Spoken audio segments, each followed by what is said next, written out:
Okay, good morning. This is day 100 of making these little videos to describe a day of thought in the life of schizophrenic. My name is Dominic, and I don't believe that I'm crazy or diseased, but I experience schizophrenia. And I have written on I've written a book published on medium.com that I write in chapter form. I submit the chapters there for free. It's about done. Maybe published in the future on medium.com, titled Unveiling the Schizophrenic Tradition, which I post to the topic sections of these posts. And on day 17, I explain why I call myself a schizophrenic rather than targeted individual. In day 45, I have a 3-minute intro, which gives them an idea why I make these videos. And I'm going to start today. I talk about things, give some thoughts, examples of thoughts that I have as a schizophrenic in the day in the life, and why they maybe have been targeted. And okay, so today I'm going to the redwoods, and I'm going to go on this. Well, it's going to take a couple of days to get there, but we're going to go on the Skunk Train. We got this big gift from some family friends, and they gave us this gift for the Skunk Train, and my parents gifted it to me for my birthday, my 40th birthday. It's a gift for my 40th birthday. We're going up to the Mendocino area in Fort Bragg area where the redwoods are, and so that'll be a lot of fun. I was going to comment a little bit. This past week, we went to San Diego to visit my niece and family there. My brother and sister-in-law, and my niece is about crawling now. So that was pretty cool to see her. She's doing some flips and crawling, and it's a lot of fun to see her. And we went and saw this. We took her to see an art exhibit. I think it's called the Magical Circle of the Serpent or something, or I can't remember. But it's an art exhibit at Kit Carson Park. It's a sculpture garden, and it was really cool. And this artist apparently was born in France, and they've done other things in like France and I think maybe Barcelona possibly. But yeah, so that was cool to see. It was really interesting to see the sculptures, and so yeah. Okay, so now I'm gonna get into something. As I told you, I was going into uh, the redwoods today. Here's some synchronicity, as I keep telling you about these trees and synchronicity. I'm leaving today to go to the redwoods, and I was reading in this book called Becoming Earth, and I'm on a page. I think I'm on page. I'm in the opening 18, Roman numeral 18 of the introduction section, and or I guess 16 would be what it is. And it's talking about Humboldt, and it's talking about a guy named James Lovelock who posited the Gaia theory, that Earth was a living being in the 1960s, even though this was something that was kind of old and cultural beliefs throughout time or whatever. But James Lovelock was kind of scoffed at by members of the Royal Society and of science and stuff, and people didn't really want to believe it. And now it's kind of become mainstream almost with the systems view of Earth, and the idea that it's one single process that governs things. But I was going to talk about the synchronicity really quick here.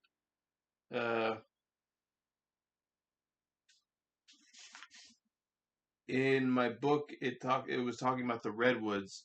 It was comparing the Earth itself to a redwood tree, and the idea that it is all one process, that a skin kind of envelops the redwood tree and keeps you from the inanimate object of the tree. But that skin is very much alive and part of the tree. And so I was just pointing out that I'm going to the redwoods and they're talking about a redwood tree in here on this page.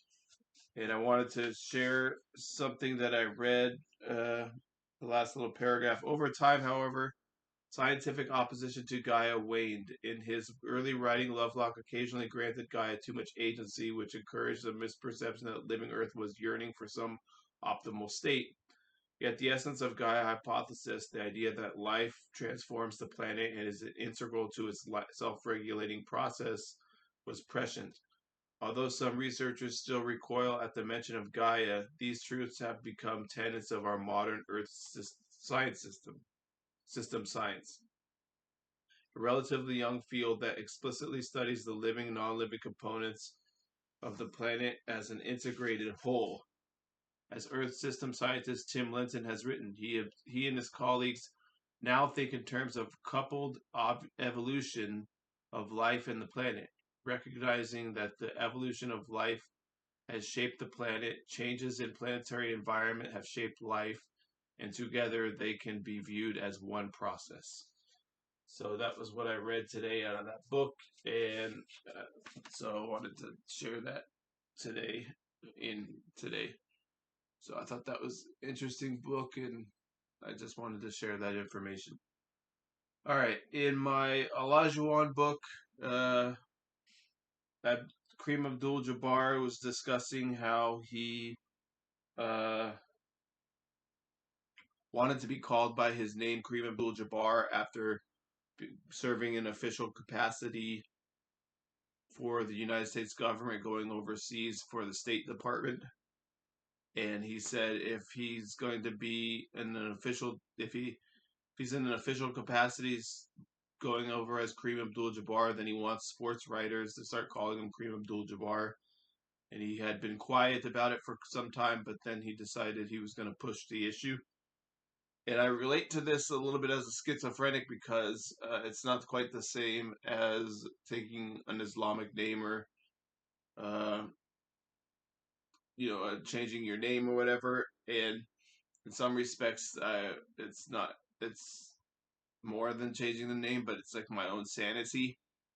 And I guess that's why I'm making these videos a little bit. It's like, I don't press the issue with people, but like, I prefer to be considered sane and not insane and schizophrenic and diseased, but uh,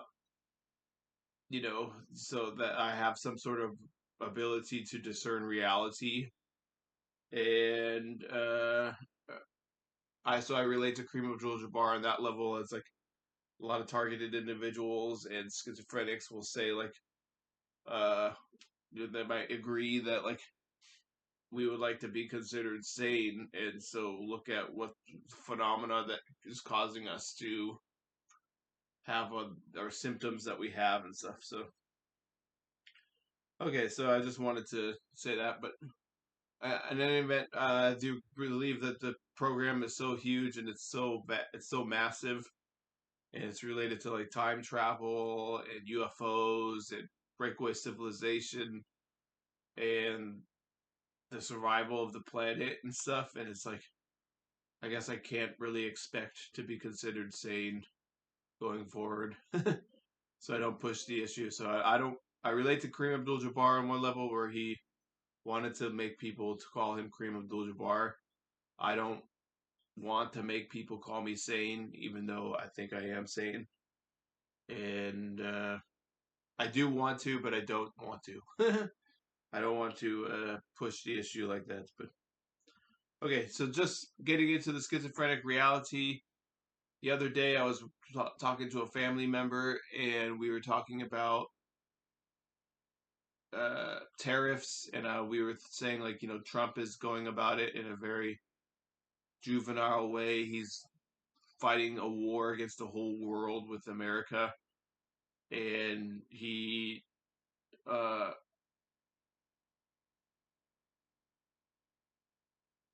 will do retaliatory tariffs as like kind of uh, retaliatory tariffs for the purposes of vendettas and stuff like that, like vendetta against a country or a leader or something.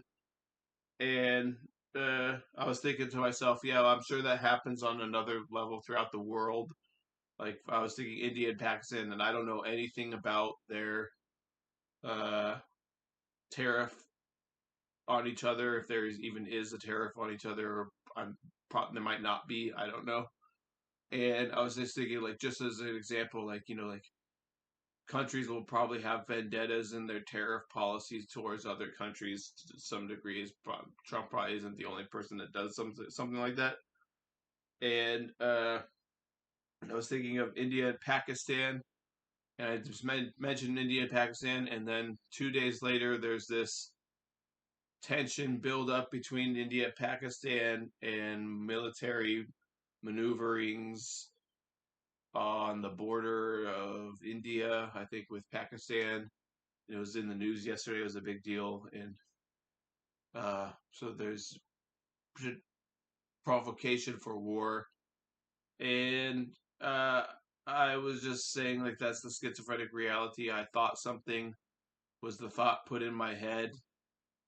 Was they already going to do this? Would the news media make a big deal out of something that was already going to happen? I don't know, but like that's the schizophrenic reality where they're manipulating reality based on your thoughts, or they're manipulating your thoughts based on reality. And so, yeah. So that's schizophrenic reality feedback that I got yesterday from my conversation with my family. Okay. In my Mathew Mcconaughey book, he's talking about film school, and he talks about big blockbuster movies and how he watched Die Hard and he went to class and everyone was saying that's corporate shit, man, and all this stuff. And then he was like, "Did you guys even watch the movie?" And no one had watched the movie, so he felt righteous to be like, it's a good movie" or something. And I've never seen Die Hard. I've only seen it on like TNT or something, and never really appealed to me or anything like that. But I relate to Matthew McConaughey in the sense that I like all kinds of movies. I like independent films. I like blockbuster movies. Like I like Avatar and Star Wars, stuff like that. And uh, I I I used to watch a lot more movies. It's hard to watch movies as a schizophrenic, but when I did watch film, I really did enjoy it, and I think I was pretty good at analyzing film. Uh, not completely. I'm not like a film buff or anything like that. So, but I think I was pretty good at like understanding like what the directors were trying to do. And as a general layperson, I'm not like I say, I'm not like a film buff. But I can't really watch film anymore because of the mind control and the messaging that goes out in film. So I have a hard time watching film, and I got to get into it. It's hard to sit and watch a movie because you don't know where the director's going to take you as a schizophrenic. And I try to protect myself now, and it's a little bit like a cocoon. You get into your little cocoon and you say, I'm not going to let anything mess with me and my general nature and stuff. And so, yeah, has its drawbacks though. Okay, in my UFO book, it discusses how uh, governing government was lying and being nefarious about numerous things, such as overthrowing of government and assassinations and things like that, and conspiracies and stuff. So everyone thought, well, why wouldn't they lie about UFOs?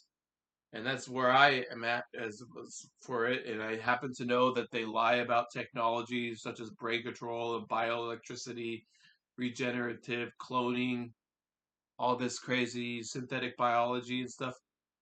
And so there's potentially a breakaway civilization, and you think like they kind of let it out. They have it. It's like on the outskirts. People are talking about it in pretty generally, but uh, it doesn't really reach mainstream news publications or anything like that because those are all controlled.